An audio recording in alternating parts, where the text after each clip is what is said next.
오늘 이렇게 좋은 날을 허락하시고 하나님의 손전에 나와 예배할 수 있도록 우리에게 힘과 능력을 주심을 감사를 드립니다. 예수 그리스도의 십자가를 힘입어 하나님 우리가 이 자리에 섰습니다. 하나님의 말씀 앞에 이제 우리가 다시 한 번 더 바로 서기를 원합니다. 이 말씀을 통하여 우리의 삶이, 나의 마음이, 나의 인생이 하나님 보시기에 가장 복되고 아름다운 인생으로 바뀌어지는 놀라운 역사가 있도록 주님 이 시간을 복되게 하여 주시옵소서. 모든 것 주님 손에 의탁드리오며 살아계신 예수님의 이름으로 기도드렸습니다. 아멘. 우리 이 시간 하나님의 말씀 보겠습니다. 하나님의 말씀은 예레미야 2장 1절로 3절까지의 말씀입니다. 예레미야 2장 1절부터 3절까지의 말씀입니다. 구약성경 1050면에 있습니다. 제가 한 절 여러분이 한 절 교독하겠습니다. 여호와의 말씀이 내게 임하니라 이르시되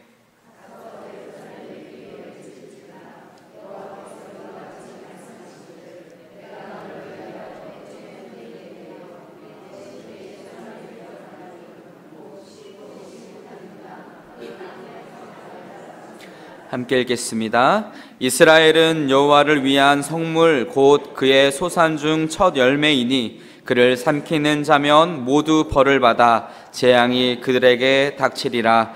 여호와의 말씀이니라. 아멘. 우리 시간 옆에 있는 분들과 함께 인사 나누겠습니다. 사랑하고 축복합니다. 인사 나누시겠습니다. 우리가 하나님 앞에 나와 이렇게 예배하는 시간이 얼마나 귀하고 복된 시간인 줄 모릅니다. 믿으십니까? 네. 어렸을 적에 제가 섬에 산 적이 있습니다. 그 섬에 살 때 참 물이 귀했습니다. 섬에 있는 한 마을에는 공동 우물이 있었고요. 그 우물에서 이제 마을 사람들은 다 물을 썼는데 저희 아버지가 목회하셨던 그 교회는 이제 마을하고 좀 많이 떨어져 있었어요. 그래서 수도도 나오지 않고 빗물을 받아 쓰는 그러한 곳에서 살았었습니다. 비가 어제처럼 내리는 날이면 온 교회 옆에 양동이를 대고요. 그 다음에 그 물바지를 통해서 나오는 그 물들을 이 한 곳으로 모으는 일들이 비 오는 날에 가장 첫 번째로 해야 되는 일이었습니다. 비를 피하는 것이 아니라 비를 더 맞이하러 나아가야 되는 것이 그때의 일이었어요. 그 빗물은 이제 저희가 일상에 생활하는 생활용수로 쓰고 또 우리가 씻고 또 뭐 설거지하거나 하는 데 썼고요. 마실 물은 항상 육지에 나가서 그 말통에다가 한 5개씩 이렇게 받아다가 마시면서 그렇게 떠다가 먹었던 기억이 있습니다. 제가 살면서 가장 저 나름대로 열악했던, 살기가 가장 힘들었던 시기였던 것 같아요. 80 먹은 성도님 3분이 있는 교회에서 아버지가 목회를 하셨기 때문에 재정적으로도 상황적으로도 환경적으로도 모든 것이 다 열악하고 또 열악한 그런 곳이었습니다. 그런데 지금 기억해보면 그곳에서 살던 그때가 가장 그립습니다 라는 말이 절로 나오는 것 같습니다. 가장 불편하고 열악한 환경 속에서 내가 그 시절로 돌아가고 싶다라는 마음이 또 드는 이유는 무엇이냐면 그때는 참 행복했었던 것 같아요. 많이 걱정이 없었던 것 같아요. 지금처럼 많은 것을 구하지도 않았고 또 많은 것을 기대하지도 않아서 그랬는지 모르겠지만 정말 하나님 앞에서 그리고 뭐 세상 사람들 앞에서의 이런 것들을 다 떠나서 저희 가족이 한 가족으로서 가장 행복하게 살았던 때가 그때가 아닌가 싶습니다. 참 아이러니한 일이죠. 모든 것이 풍족하여지고 모든 것이 만족하여지고 그래서 나의 삶에 평안했을 때가 가장 그리운 것이 아니라 우리는 어쩌면 하나님 보시기에 가장 행복했던 때, 나의 삶 가운데서 정말로 걱정 없이 가장 행복을 누리던 그때는 나의 상황이 완전하던 때가 아니라 내 마음이 내가 누군가와 함께하는 것이 그리고 내가 어떠한 목적을 가지고 살아가는 것이 분명하던 그때가 가장 행복한 때로 기억되고 있는 것을 우리는 보게 됩니다. 제가 이야기를 하나 들려드리고 싶습니다. 어느 평화로운 어촌 마을에 한 노인이 물고기를 잡고 있었습니다. 얼마나 물고기를 잘 잡고 있는지 주변에 있는 모든 사람들이 그 노인을 보면서 너무 경이로운 눈으로 바라보고 있는 겁니다. 그런데 지나가던 어떤 한 사업가가 그 노인을 발견했습니다. 그리고 그 노인에게 이렇게 말했습니다. 어르신, 이렇게 좋은 기술을 썩혀두면 안 됩니다. 저랑 같이 사업을 합시다.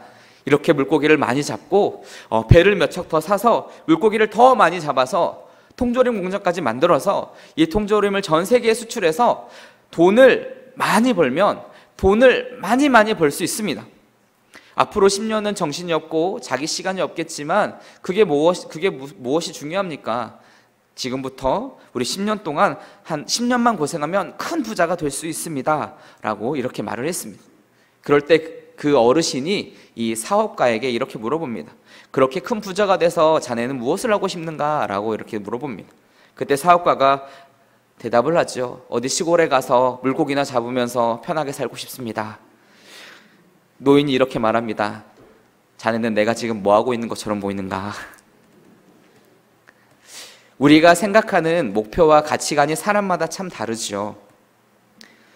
이렇게 돈을 많이 벌어서 결국에는 이 노인처럼 물고기 삶을 평안하게 여생을 살고 싶어하는 것이 어떻게 보면 우리 인생인데, 우리가 생각하는 평안이고 우리가 어쩌면 세상이 말하는 평안한 삶이라고 하는데, 그러한 삶이 정말로 우리에게 주시는 이 땅의 삶의 가치인지, 하나님께서 나라고 하는 이 한 사람을 이 땅에 보내셨을 때에 가지셨던 그런 꿈과 하나님의 놀라운 꿈과 비전인지, 그리고 내가 정말로 그 안에서 참된 행복을 누리고 있는지, 그것들을 우리는 분명하게 발견해야 될 필요가 있습니다.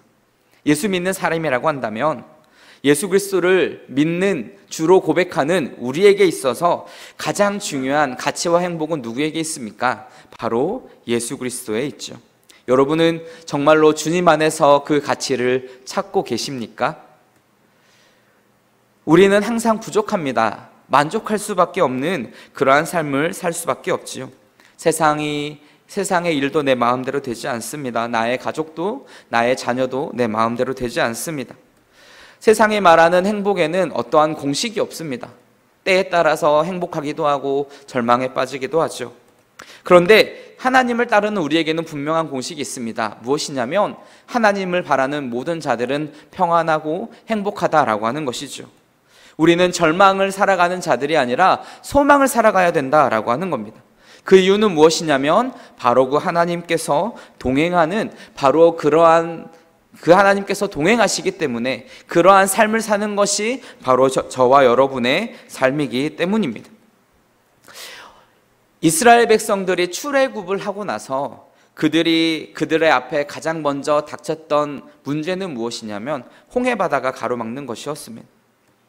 하나님께서 내가 너에게 젖과 꿀이 흐르는 땅을 주겠다라고 약속하시고 그 약속을 따라서 뭔가 비전을 가지고 뭔가 대단한 것을 이룬 것처럼 그렇게 하나님의 언약을 따라 나갔는데, 그들의 앞에 나타난 것은 무엇이었냐면 홍해바다가 앞을 가리고 애굽 병사가 뒤에서 쫓아오는 절망적인 상황입니다. 그리고 그때 어떤 일이 일어납니까? 모세를 통해서 하나님께서는 그 홍해바다를 가르시고 이스라엘 백성을 마른 땅으로 건너가게 하시고 애굽 병사를 그 물 안에 쳐넣으심으로 말미암아 그들에게 구원을 이루십니다. 그리고 나서 그들이 그러한 기적을 경험하고 나면 이제 그들의 눈앞에는 뭔가 굉장히 밝은 미래가 펼쳐져야 하는데, 그때부터 그들 앞에 주어지는 삶의 모습은 무엇이냐면 광야입니다. 물이 고이지 않는 땅입니다. 뜨거운 태양이 내리쬐는 땅입니다. 식물이 자랄 수 없는 땅이죠. 오늘 그러한 곳으로 하나님께서는 이스라엘 백성들을 이끌어 가십니다.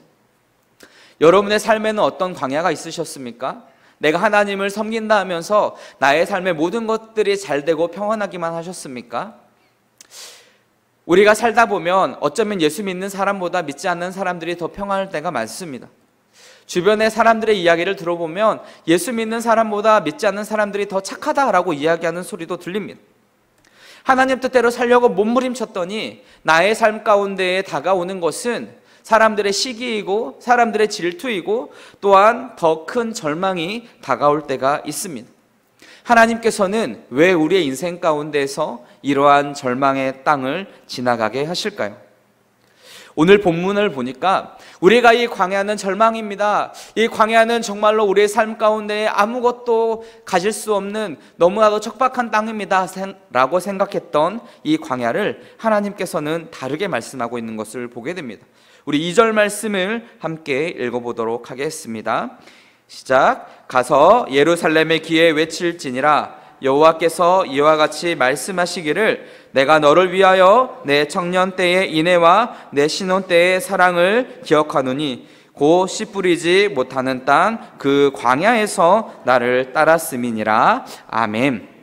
여호와 하나님께서 기억하시는 이 광야가 어떠한 곳이냐면 내 청년 때의 인애와 내 신혼 때의 사랑을 기억하는, 하나님께서 그렇게 기억하는 그 땅이 바로 광야다라고 하는 것이죠. 광야는 우리가 너무나 잘 알다시피 메마른 땅입니다. 이스라엘 백성들이 기존에 살던 땅은 그 어느 곳보다 풍요로운 땅이었습니다. 그들의 삶이 단지 종이의 신분이었을 뿐이지 그들의 살고 있었던 그 땅은 정말로 곡식이 많았던, 풀이 많이 자랐던, 정말로 목축하기 좋았던 좋은 땅이었습니다. 그런데 그 땅을 떠나서 이 광야라고 있는 곳을 왔을 때 이 이스라엘 백성의 입에서는 항상 불평과 불만이 나올 수밖에 없습니다. 왜냐하면 아무것도 가질 수가 없었거든요. 아무것도 누릴 수가 없었습니다. 자기중심적인 가치관이었고 내가 잘되고 내가 평안했어야 되는데 그러한 일이 일어나지 않습니다. 세상 사람들이 바라볼 때에 이 광야의 길이 결코 칭찬받을 만한, 그리고 굉장히 부러워할 만한 그런 길이 아니었다라고 하는 것이죠. 이스라엘 백성들이 하나님 앞에 이렇게 불평하고 불만했던 가장 큰 이유는 모든 축복의 기준이, 그리고 모든 삶의 기준이 나의 삶 가운데 있었기 때문이죠. 하나님께서 주시는 축복의 기준 또한 나에게 있었고 세상적이었고 자기중심적이었습니다. 그래서 그들이 바라보는 그 광야는 나를 죽게 만드는, 내가 가진 모든 것을 잃게 만드는 땅이 바로 광야였습니다. 그래서 그들이 광야를 생각할 때에는 절망을 생각합니다. 아무런 소망이 없는, 아무런 희망이 없는, 실망과 좌절만이 있는 절망의 땅이 바로 광야였다라고 하는 것이죠. 그런데 하나님께서는 그 광야를 다르게 바라보십니다. 그 이유는 무엇이냐면 그래도 그곳에서는 내가 너와 함께하지 않았느냐라고 말씀하시기 때문이죠. 너의 삶 가운데에 청년 때의 인애와 신혼 때의 사랑으로 내가 그 땅을 기억한다라고 오늘 말씀하고 있습니다. 세상으로부터, 사람들로부터 누가 무엇라고 하든지 간에 내가 하나님 앞에서, 하나님 앞에 기억되어지는 나의 인생은 무엇이냐면 청년 때의 인애와 신혼의 사랑으로 기억되어지는 바로 그 광야, 그러한 삶을 살아온 것이 바로 저와 여러분의 인생이기 때문이죠. 청년 때의 인애라고 하는 것은 우리는 이렇게 바라볼 수가 있습니다. 여기서 청년이라고 하는 것은 앞서 예레미야가 여호와 하나님 앞에서 이렇게 고백을 했었습니다. 하나님, 내가 아이라서 아무것도 할 수 없습니다 라고 이야기했을 때 하나님께서는 그 아이라는 단어의 조금 더 윗버전으로 청년의 인애를 우리에게 말씀하고 있습니다. 그렇게 같은 어원에서 나왔다는 이야기죠. 그래서 그 청년 때에 내가 너에게 이러한 인애를 주겠다라고 말씀하는 겁니다. 예레미야는 내가 아이이기 때문에 하나님 아무것도 할 수 없습니다 라고 이렇게 말하지만 하나님께서는 그러한 예레미야에게 이렇게 말씀하십니다. 너는 내가 너에게 명령하였던 것만, 내가 너에게 말하여 주는 것만 가서 전하라 라고 말씀을 합니다. 하나님께서 주시는 것만 하면 된다는 것이죠. 너가 아이여도 상관없고 너가 어른이어도 상관없다. 너가 정말로 아무것도 할 수 없어도 상관없고 정말 많은 것을 할 수 있어도 상관없다. 단 하나는 무엇이냐면 하나님의 말씀을 있는 그대로 전하라 라고 하는 겁니다. 인애가 무엇입니까? 이 인애라고 하는 것은 은혜에 기초한 사랑을 이야기합니다. 아무것도 할 수 없는 아이, 그 아무것도 할 수 없는 아이와 같은 이 이스라엘에게 있어서 이 광야는 절망의 땅이었지만 그래도 그 땅에는 하나님의 은혜가 있었습니다. 그 은혜에 기초한 사랑이 있었다라고 하는 것이죠. 이스라엘 백성들은 계속해서 그들의 입에 불평과 불만이 터져 나옵니다. 하지만 그들에게 항상 그 불평과 불만에 대한 하나님의 대답은 무엇이었냐면 하나님의 은혜를 그들에게 허락하시는 겁니다. 그들의 필요를 채우셨습니다. 배고플 때 만나를 주셨고, 고기를 구하는 이들에게 메추라기를 주셨고, 목이 마른 이들에게 마실 물을 그들에게 주십니다. 이것이 은혜입니다.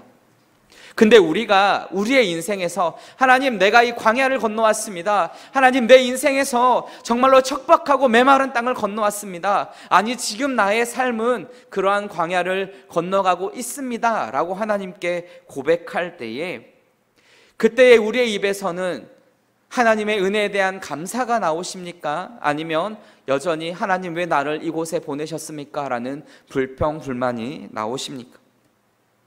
하나님의 은혜를 여러분 기억하시기를 바랍니다. 그의 놀랍고도 풍요롭고 완전하게 채워주시는 그 하나님의 은혜를 기억하시길 바랍니다. 아무것도 가진 것 없을 때, 정말로 아무것도 할 수 있는 것이 없을 그때에도 하나님은 언제나 우리와 함께 계셨습니다. 그 은혜를 기억하지 못하면 내가 살고 있는 이 광야는 절망의 땅이 됩니다. 그 은혜를 내가 생각지 못하면 내가 살고 있는 이 자리는 아무것도 할 수 없는 실망과 좌절의 땅이 된다라고 하는 것이죠. 그리고 기억하시길 바랍니다. 하나님의 은혜를 기억하십시오. 하나님의 사랑을 여러분 기억하십시오. 그리고 그 예수 그리스도를 통하여 우리에게 주신 모든 것을 내어주신 그 사랑을 우리의 가슴에 새기시기를 바랍니다. 우리는, 하나님의 자녀된 우리는 예수 그리스도의 십자가로 하나님의 마음에 새겨진 바 된 자들입니다. 나의 이름이 하나님의 마음에 그 십자가를 통해서 새겨졌다라고 하는 것이죠. 나는 하나님 앞에서 완벽하게 행할 수는 없지만 이미 그 사랑이 나를 완전하게 만들었다라고 하는 것입니다. 또한 이 광야를 무엇이라고 말씀합니까? 내 신혼 때의 사랑을 기억한다라고 말씀합니다. 신혼 때의 사랑입니다. 하나님과 이스라엘의 관계가 조금 더 직접적으로 이렇게 보여지죠. 신혼 때는 어떤 시대입니까? 서로 알아가는 시기입니다. 자기를 포기하는 시기죠. 나는 이런 사람이다. 나는 이런 하나님이다. 이스라엘 백성, 너는 내 앞에서 이렇게 행하면 된다. 이 모든 것을 알려주는 시기가 바로 이 광야의 시기입니다. 광야의 시절은 아무것도 가진 것이 없었지만 그럼에도 불구하고 하나님과 가장 가까이 동행했던 시기이기도 하죠. 이 이스라엘 백성들이 광야길을 지날 때 항상 그들 앞에는 무엇이 있었냐면 구름 기둥이 있었고 불 기둥이 있었습니다. 뜨거운 햇빛을 구름 기둥으로 가리셨고 밤의 추위를 불 기둥으로 가리셨죠. 이스라엘에게 있어서 이 광야 때에는 하나님이 전부였습니다. 하나님이 없이는 그들이 그 땅을 살 수가 없었다라고 하는 것입니다. 그리고 그 땅에서 하나님과 이스라엘 백성은 서로를 계속해서 알아갑니다. 세상이 바라볼 때에는 정말로 그 광야라고 하는 것이 그렇게 로맨틱하고 정말로 신혼을 보낼 만한 너무나도 좋은 곳이 아닌 것처럼 보였지만 하나님이 보셨을 때에는 그곳이 가장 완벽한 신혼의 때였다라고 하는 것이죠. 우리 6절 말씀을 한번 보겠습니다. 그들이 우리를 애굽 땅에서 인도하여 내시고 광야고 사막과 구덩이 땅, 건조하고 사망의 그늘진 땅, 사람이 그곳으로 다니지 아니하고 거주하지 아니하는 땅을 우리가 통과하게 하시던 여호와께서 어디 계시냐 하고 말하지 아니하였도다라고 말씀합니다. 이 사막이라고 하는 것, 이 광야라고 하는 것은 무엇으로 표현이 되냐면 사막과 구덩이 땅, 건조하고 사망의 그늘진 땅이라고 표현을 합니다. 절망의 자리이죠. 그리고 그곳에서 이스라엘 백성은 그 절망의 자리에서 여호와 하나님과 함께 동행할 때에 그들은 그곳에서 하나님의 놀라운 기적을 만나게 되고 하나님의 사랑을 느끼게 되는 것을 보게 됩니다. 이스라엘에게 있어서 이 광야는 정말로 하나님의 놀라운 사랑 아래에서 사는 것이 얼마나 은혜로운 삶인지, 얼마나 복된 삶인지를 체험하게 되는 그러한 곳이었습니다. 우리가 너무나도 잘 기억해야 할 것은 이것입니다.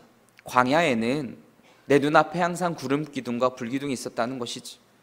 나보다 앞서 행하시는, 나를 보호하시는 그 하나님이 있었다라고 하는 사실입니다.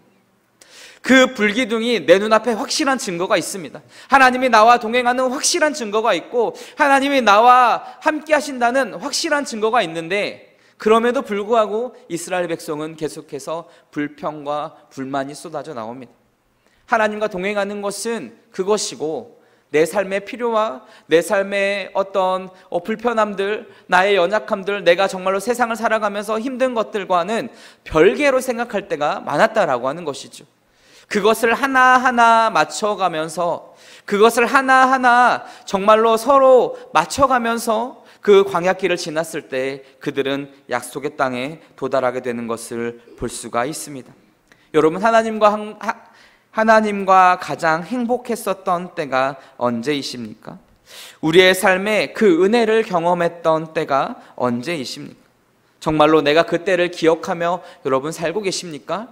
하나님과 동행하는 것, 지금 누구보다도 우리에게 확실한 증거가 하나님의 말씀을 통해서 내가 너와 함께하고 있다. 그 광야가 너가 혼자 가는 곳이 아니라 하나님이 동행하는 곳이기에 그곳은 가장 세상에서 복된 곳이다 라고 말씀하시는 저와 여러분의 삶 앞에서, 저와 여러분의 인생을 보았을 때 정말로 가장 행복한 때를 지내고 계십니까?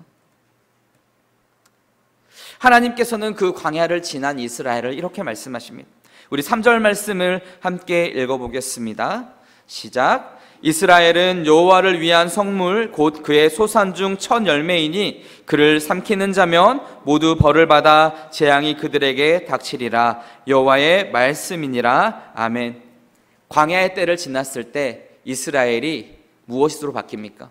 여호와를 위한 성물로 바뀝니다. 그의 소산의 첫 열매로서 그 첫 번째 것, 하나님의 것으로 이 이스라엘이 다시 한번 새롭게 변화된다라고 하는 것이죠. 예레미야에서 나타난 법궤나 제단, 향단을 비롯한 성전에 있는 모든 것이 여호와의 성물입니다. 이스라엘 가운데 누구라도 그 성물을 부지 중에라도 잘못 따르면 그들은 속건제를 통해서 그들의 죄에 대한 용서를 구해야 했습니다. 세상 가운데에서 이스라엘 백성이 그러한 하나님의 성물이 되었다라고 하는 것이죠. 다시 우리의 삶 가운데 적용해 보면 그렇습니다. 이러한 광야를 지나 하나님 앞에 나온 우리의 삶은 하나님 앞에 거룩한 성물이 되었습니다. 하나님께서는 그 이스라엘을 함부로 다루거나 핍박하면 그들에게 하나님께서는 반드시 보응하고 심판하시겠다라고 말씀합니다. 그들이 대단한 민족이어서가 아니라, 그들이 뛰어나서가 아니라 하나님이 그들을 택하셨고 그 광야의 때를 함께 지나셨고 그 가운데서 맺게 된 하나님과 이스라엘의 어떤 하나된 그 친밀함, 내가 너의 하나님이 되고 너희가 내 백성이 되겠다라고 하는 그 말씀이 온전히 이루어진 이후에 그들은 하나님의 성물이 되었다라고 하는 것이죠. 저와 여러분의 삶이 그러한 삶입니다. 그러한 인생입니다. 하나님이 오늘 저와 여러분에게 내가 너를 지키겠다라고 말씀합니다. 끝까지 사랑하겠다라고 말씀합니다. 세상의 그 무엇이 너희를 건드리지 못하도록, 세상의 그 무엇이 감히 하나님의 거룩함을 넘어서지 못하도록 너희를 거룩한 자녀로, 거룩한 백성으로, 거룩한 인생으로 부르겠다라고 오늘 우리에게 말씀하고 있습니다. 이 광야를 지날 때에 여러분 꼭 기억하시길 바랍니다. 저와 여러분은 하나님의 성물이 되었습니다.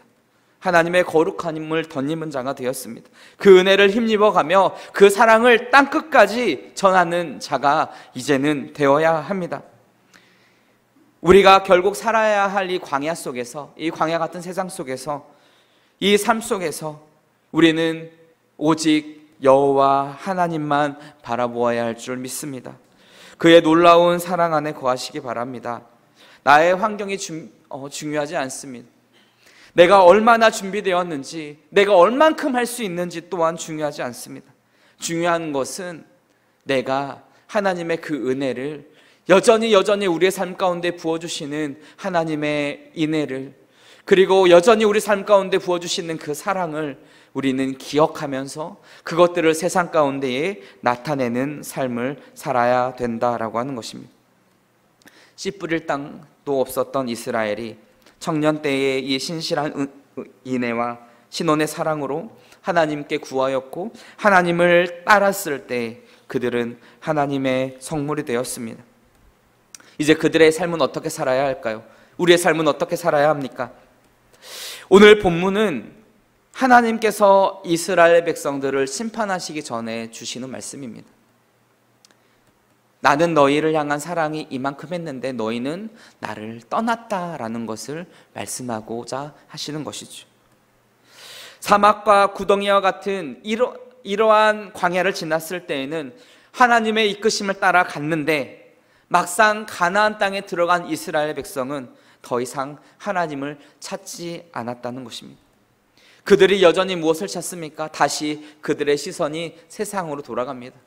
그 광야의 때를 잘 지나고 나서 하나님 살아계십니다. 알겠습니다. 그런데 하나님, 나는 세상이 좋습니다.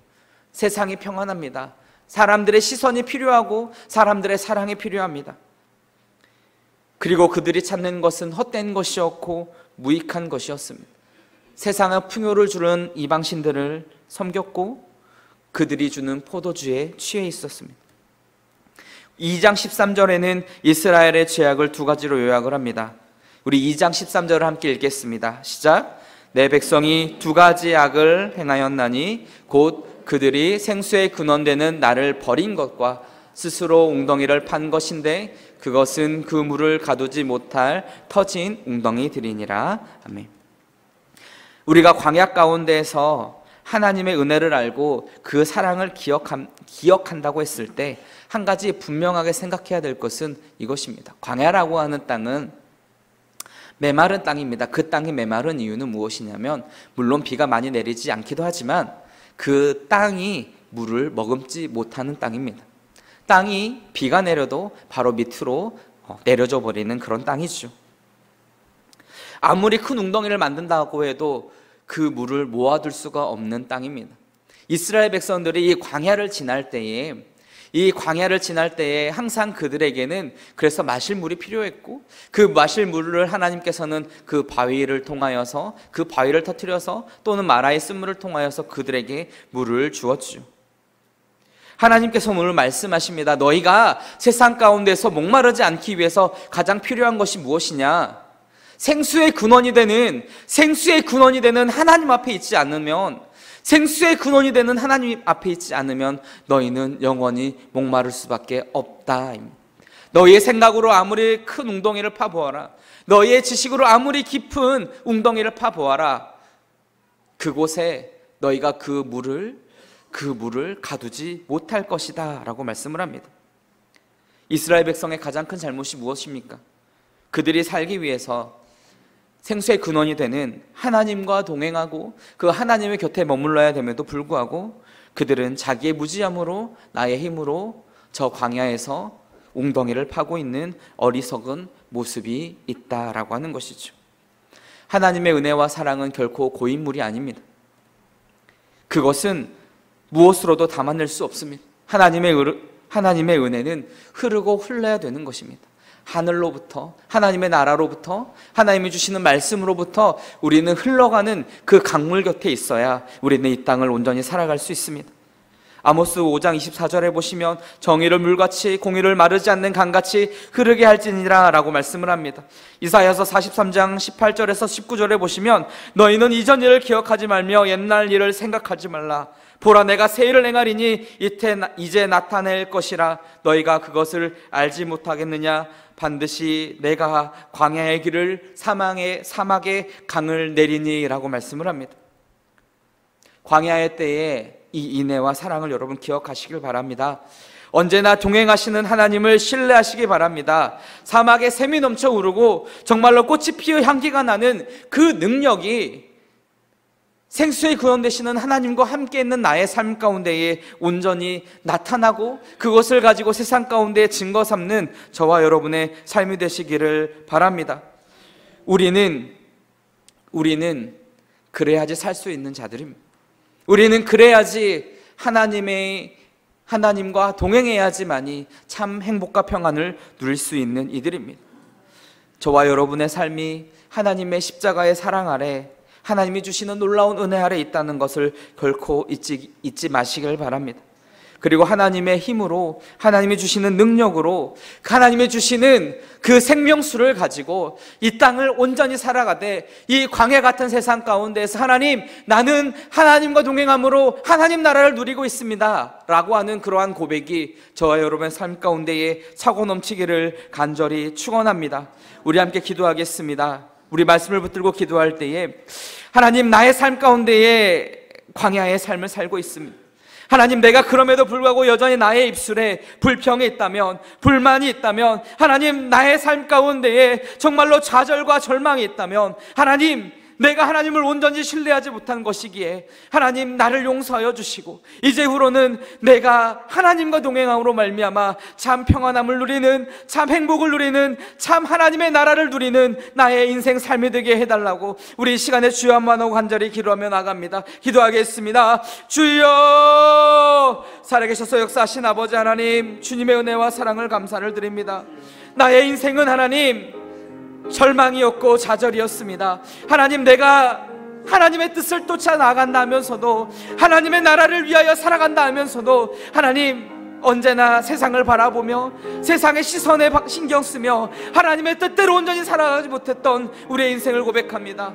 하나님, 나의 삶이 광야이어도 괜찮습니다. 나의 삶이 사막이어도 괜찮습니다. 하나님이 나와 함께 하신다면, 하나님께서 나와 동행하신다면, 내가 그 하나님만 붙들고 나아간다면 그곳이 언제나 복된 자의 삶이고 인생인 줄 믿습니다. 하나님, 그러한 믿음을 가지고 하나님 이 하루도 승리하게 하시고, 그 하루를 가지고 하나님 이 하루도 하나님 능력을 가지고 살아가게 하시고, 주님의 마음에 합한 자로, 하나님의 능력에 합한 자로, 하나님의 주시는 온전한 능력을 가진 자들로 하나님, 우리가 그렇게 살아갈 수 있도록 주님 도와주시옵소서. 주님 감사합니다.